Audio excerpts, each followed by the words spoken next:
So what might Jesus do then? Luke chapter 14, verse 16. Then Jesus said to him, someone gave a great dinner and invited many. At the time for the dinner, he sent his slave to say to those who had been invited, come, for everything is ready now. But they all alike began to make excuses. The first said to him, I've bought a piece of land and I must go out and see it. Please accept my regrets. Another said, I bought 5 yoke of oxen and I'm going to go try them out. Please accept my regrets. Another said, I've just been married and therefore I cannot come.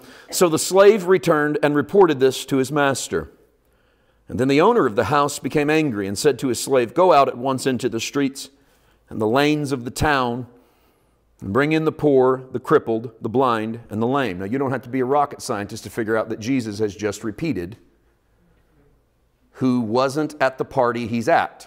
All right? He drops it into the parable. This should be your cue that something is happening in this story that looks like the room Jesus is sitting in. And the slave said, sir, what you have ordered has been done, and there is still room. And the master said to the slave, go out into the roads and the lanes and compel people to come in so that my house may be filled. For I tell you, none of those who were invited will taste my dinner. All right, I want to work with this for just a little bit. Again, careful not to just try and insert into every area of the story some sort of interpretation, because you know we don't really need it. It weighs pretty heavy as you read it, that Jesus tells the story of a man who throws a dinner and all of the people that he invites are just too busy to come. And what might get missed in this that I think is very much worth bringing out is that none of the excuses Jesus gives are silly. None of the excuses Jesus gives are ridiculous. I mean, had he had the people saying stuff like, oh, I can't come, I got to wash my hair, we would elbow each other and go, ha, ha, ha, they just didn't want to go to the party. Oh, I can't come, I bought some new shoes, I got to go walk around in them for a little while, see if they work. They go, he's just trying to throw them off. He doesn't. He picks very legitimate reasons to not go to a party. You bought a house. You just closed on it. You get invited, goes, wait, odds are, probably got to go see that house. Probably got to start moving stuff in. You've already rented the U-Haul, right? So you go, can't make it to the party. Jesus goes, here's an example. Someone had already bought a house. They couldn't make it to the party. Second guy bought 5 yoke of oxen. That's kind of like buying a new car in our culture. So you go, just got a new car, got to go pick it up, got to sign all the paperwork, got to lock this thing down. We would accept that excuse. The third one's the best one of all. I just got married. I'm going on my honeymoon. Okay, hey, we don't expect you to break your honeymoon, come to our silly little dinner party. I get it. My point is that Jesus uses legit excuses in all 3 of them. He doesn't make up silly stuff. So he's not out here saying, you know what your problem is you don't take this serious enough. You didn't really want to eat at my supper. No. What are all these people doing? It's really simple. They're all just living their lives. They're just doing their thing, man. They're just going about, they're actually doing stuff you got to do. Like take care of your house and your car and maybe your spouse and maybe your kids and maybe your stuff. You got to do the stuff that's got to be done. And Jesus picks 3 examples. He could have picked 1,000. He picks 3 very simple examples that everybody in the room would have understood and that everybody in the room would have respected. Which tells me that Jesus is trying to tell a story that encompasses the whole wide world. Because when God turns towards us, He turns towards us in the middle of our living. In the middle of us doing what it is that we do. And that's how God found you, living, doing what it is that you do. Smack dab in the middle of doing what it is that you do. Because that's who gets invited to the dinner. People who are living. Living and living it up. That's how we received our initial invitation to the dinner. But in this particular story, that group is living to the point that they don't have time to go to the dinner. So the master of the house gets angry. And his anger is not then to go chase down all these new home buying, new car driving, honeymooning people and slit their throats in some act of cosmic vengeance in which God's going to get you to do it His way. He doesn't do that. His anger, I think this is a fascinating moment. His anger is to turn His message and say, then go get the poor and the blind and the lame and bring them into the party, because nobody ever invites them to parties. But I'm going to invite them to a party. I'm going to turn my wrath towards taking in that which is at the bottom of the meritocracy ladder.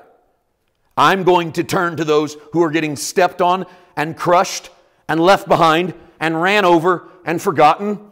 And my wrath is going to be to sweep up, not so that I can destroy them, but to sweep them up into the arms of my house and bring them in. So you guys get out there and do that. And so the servants go out into the streets and they clean in the streets of the homeless. There are no more homeless on the streets. There's no one left in the gutter. They clean out the emergency room wards. They clean out the homes of the hospice. They clean out the homes of those unfortunate, the poor. They go to the worst ends of town. They bring them in buses. I know I'm being melodramatic. There are no buses, in case you didn't know that. This is the first century. But you can go with me with the story, please. And so they're bringing them in. And the servant comes to the master and says, we still have room. And you know why we still have room? Because Jesus told his disciples, in my Father's house are many mansions. In other words, in my Father's house is a lot of room. My dad doesn't run out of room. If he needs another room, we just put another room in the house. Dad's going to find room for who he needs to find room. And the servant says, we've done all we can do. We cleaned out the homeless. We cleaned out the ghetto. There's no one left in the hospitals. They're all down there eating and having a good time. And we still have room at the table. What do you want us to do now? And the master says, I want you to go out into the roads and the lanes. What the old King James says, I want you to go out into the highways and the hedges, or the highways and the byways. I always kind of liked highways and byways. There's the highway and then there's the byway. It's over here. Whatever road you go down, go find people and bring them in. And notice that the qualifications are all they have to do is actually be out there on the highway and the byway. He just put the net out wider. So now it's not just the poor and the blind and the lame and the crippled. Now it's anybody breathing. Anybody breathing that you can find that's moving, bring them in. If we're really honest here, we get confronted with something that gets a little uneasy for us. It got a little uneasy for the people at the dinner. It was uneasy enough when Jesus said, hey, look around. Where's all the poor people and the lame people and the blind people at this dinner party?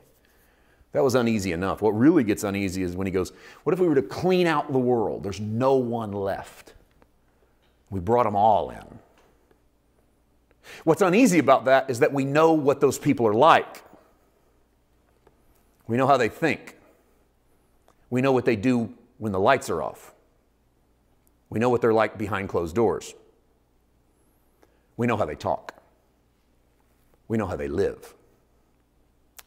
Are you sure that you want them at the party? I mean, if we go out into the highways and there's no poor left, there's no blind left, there's no lame left, and there's no cripple left. What's left?